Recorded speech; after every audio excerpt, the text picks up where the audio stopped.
Tyler's students are some of the luckiest students because they get to play D&D at school. And today I'm going to interview him about it, and he's going to tell us all about the program he runs and what he's been building and all the cool stuff. And I'm really excited for him to share it with you. Yeah, it's been a process. It's been years in the making, but it's been a really cool process. It's been very rewarding. Mm-hmm. I'm Emery. And I'm Tyler. And we are Lore, Love, and Loot. And we are a married couple that loves to chat D&D, RPGs, and all things nerdy. And today we are talking about the school programming that Tyler does.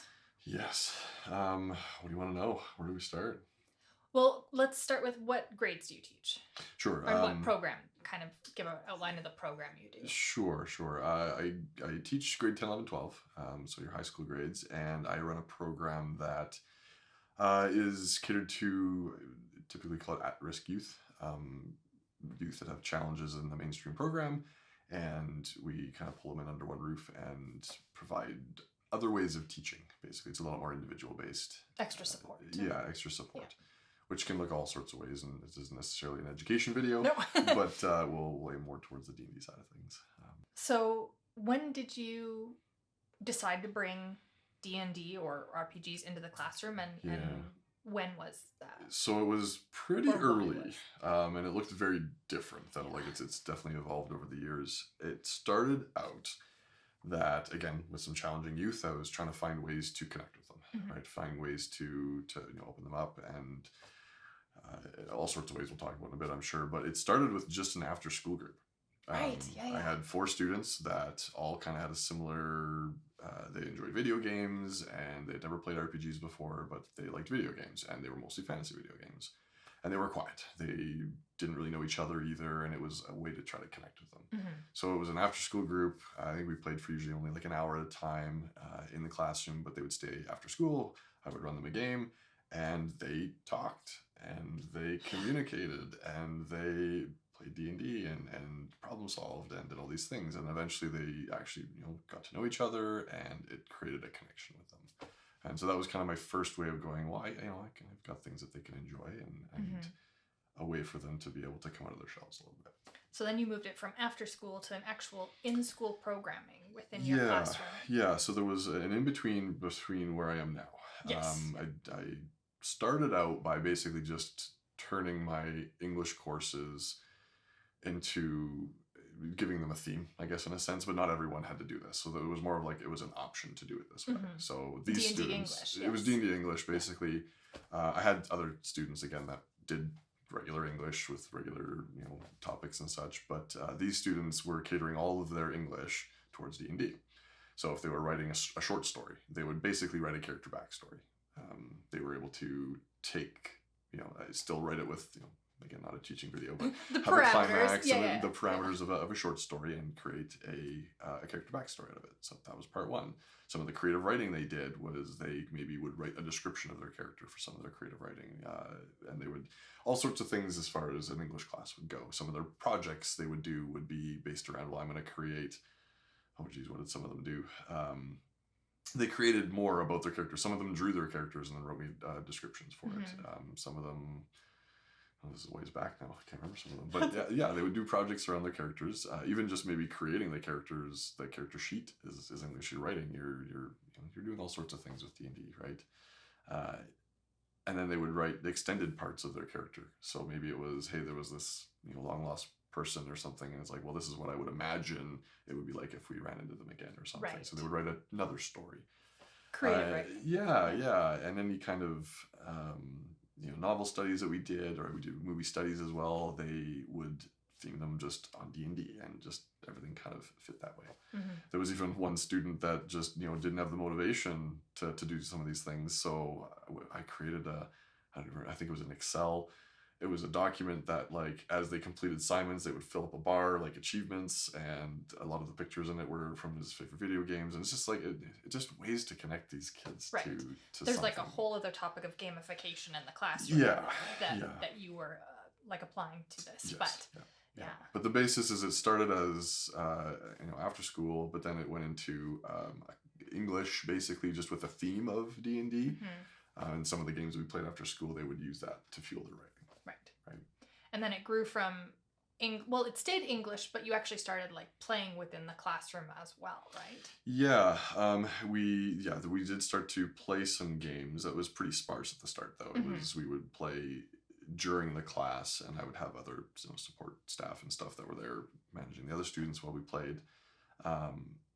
And so that was a short-term thing for a little while that it did that, because playing, like you talked about the challenges. I mean, playing as a group of say 4 or 5 in the classroom obviously makes it difficult for the classroom others, for the other kids, right? So that's we talk more about that in a bit. But eventually, I just thought, we have electives that students have to or get to, I should say, because they're usually the fun courses, really. Right. You take your, there's robotics classes in our school, there's programming classes, there's shop classes, woodwork, all those things.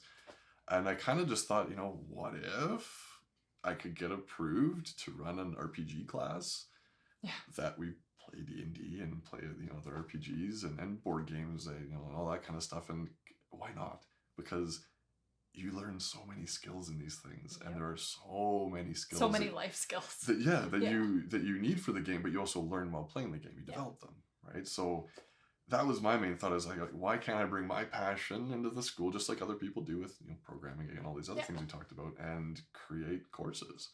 So you built a full grade 10, grade 11, grade 12 RPG course that kids take currently at the high school and get credit just the same as other electives. And I did this with in collaboration with another teacher, who was one of my players in one of my campaigns as well. And we thought, I teach in a very a school within a school almost. So I was only going to be able to reach the students that I had in my classroom. So together we thought, well, then why don't you then teach one for the wider audience in the school as well?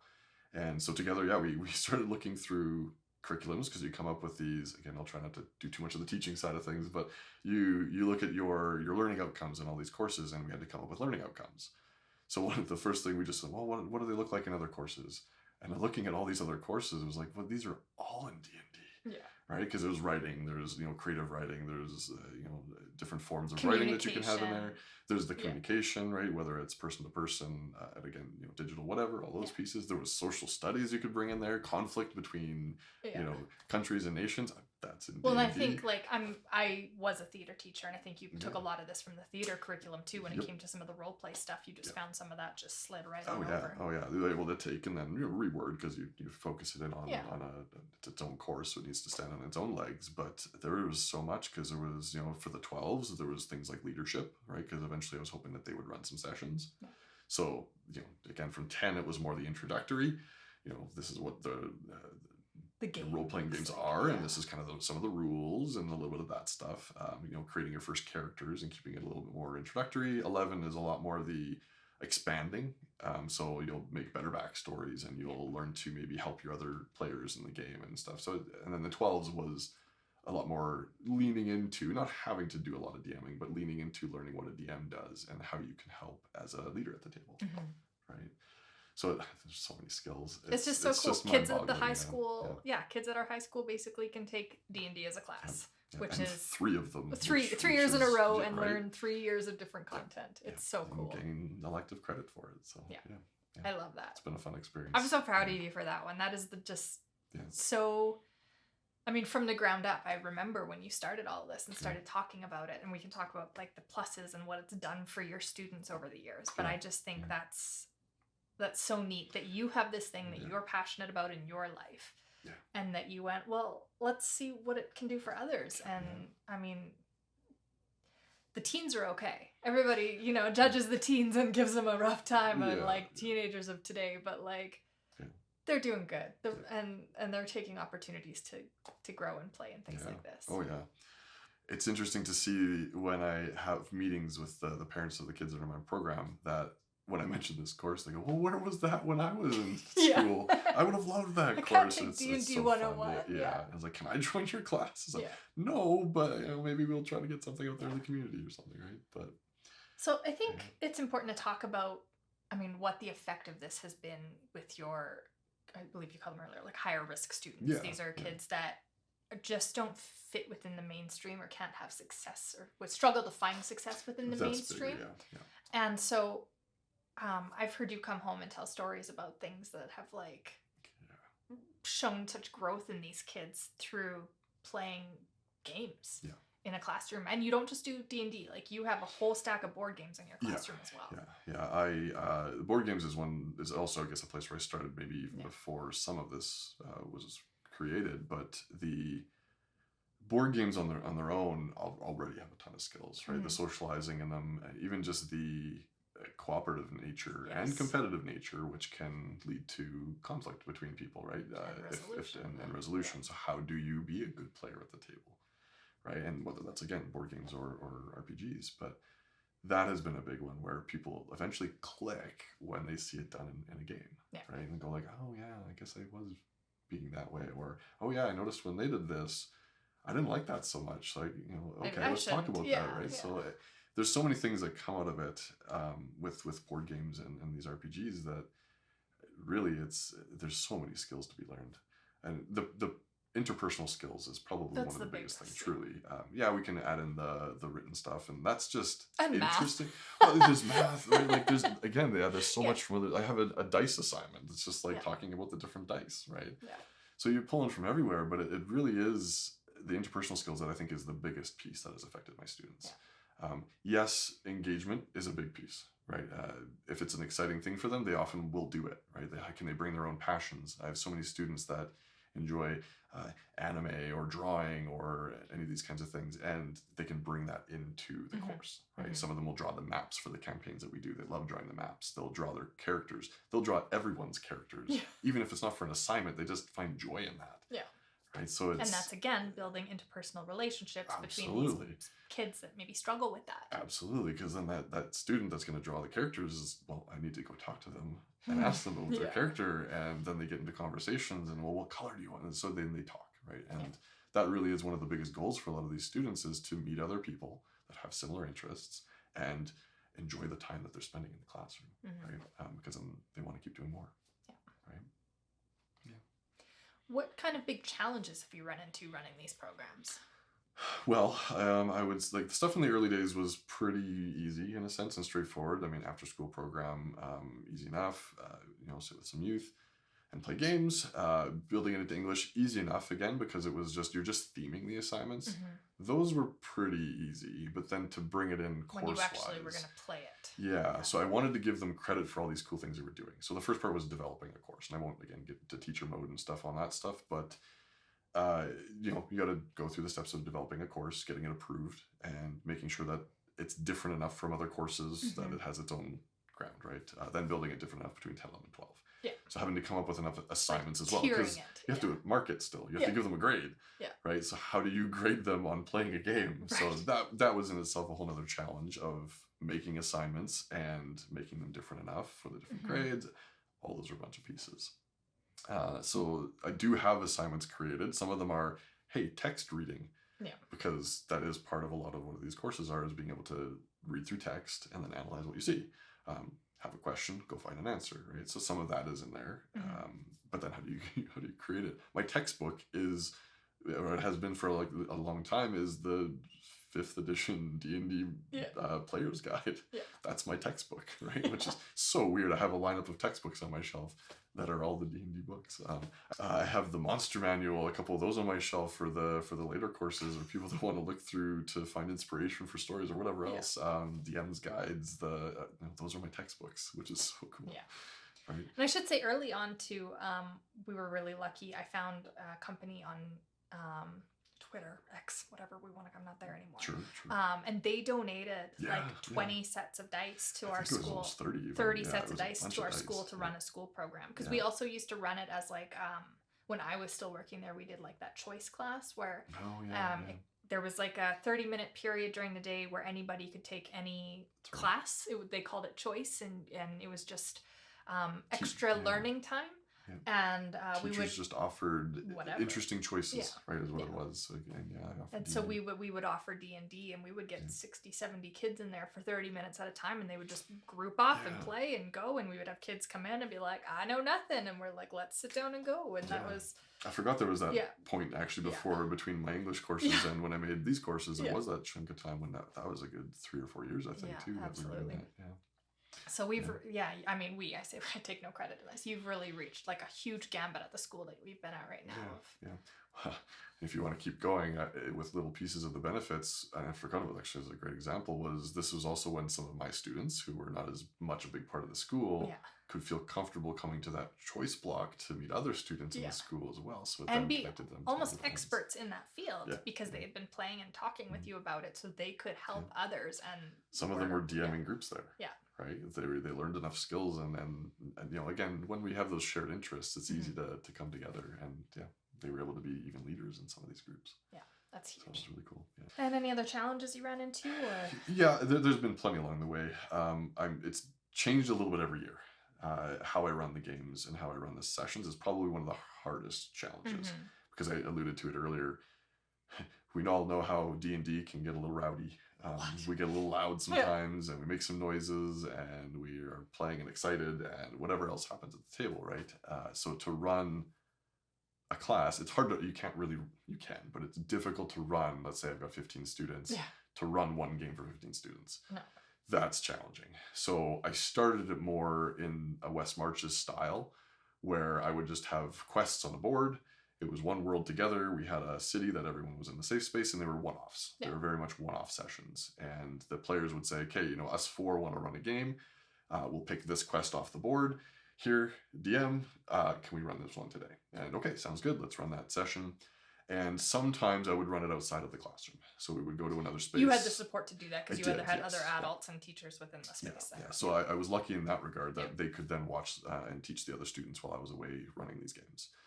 Didn't always run that way. Sometimes we did run it in the classroom because there wasn't other adults. So we kind of said, well, we're either playing D&D in the room or we don't get to today, right? So those were some challenges, definitely. And it's still a challenge today. I still don't have the perfect answer. If anyone has ever run a class and has ideas, throw them my way. So it started with West Marches style. And that actually worked really well. That was good. Students got to be with different students. And, you know, some days they would play with this group of students, and then the next time they would play with other students. So they all got to meet each other. And actually, there was some great positives out of it. There's no like long-term build in that. And there wasn't in the first year that I ran it that way. It was really just one-offs. In the later years of running it that way, because I stuck with that for a little while, is I would have an overarching theme in the background. And there was an overarching plot.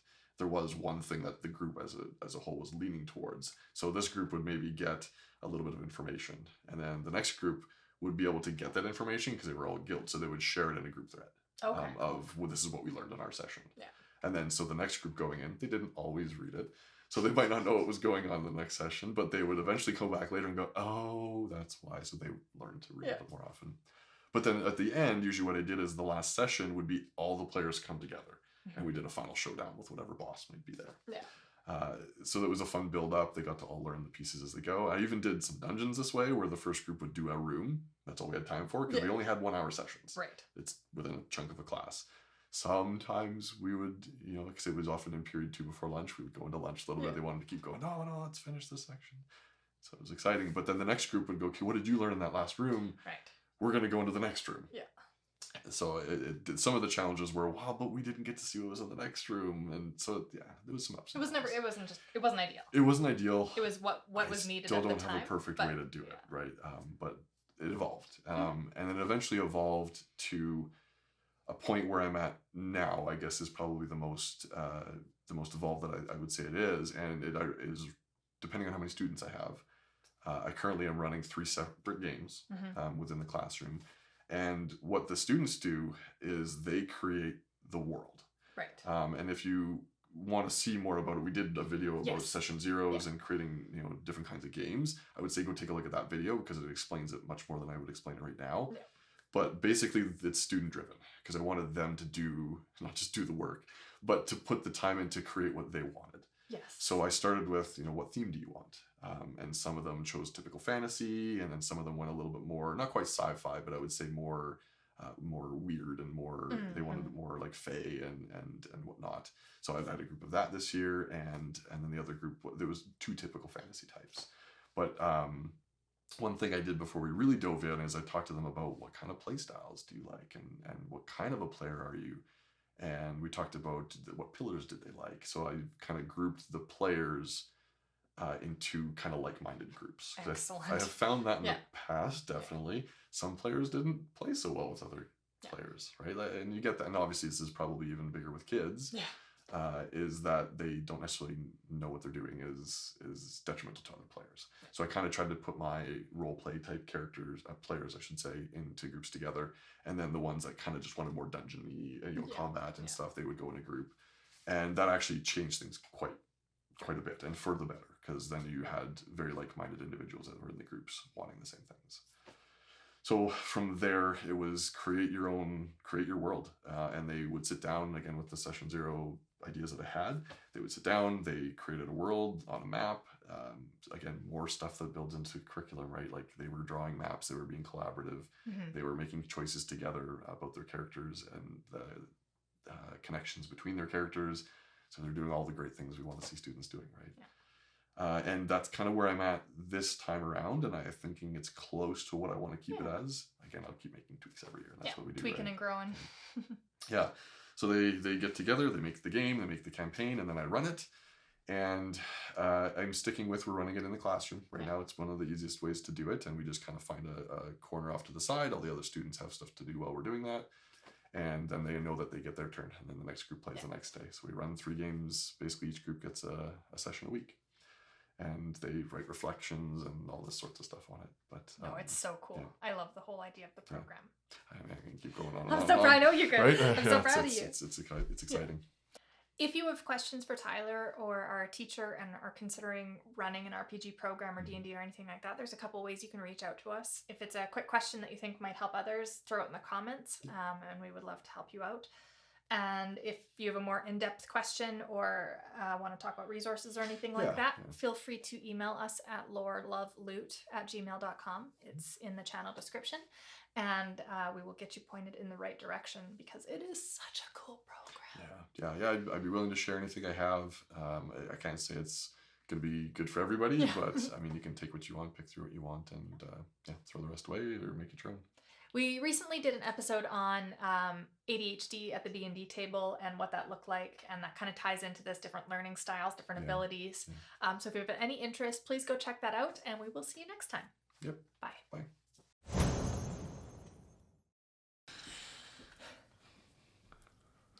No. Okay. No. What? No. Stop it. We got to push through. Okay.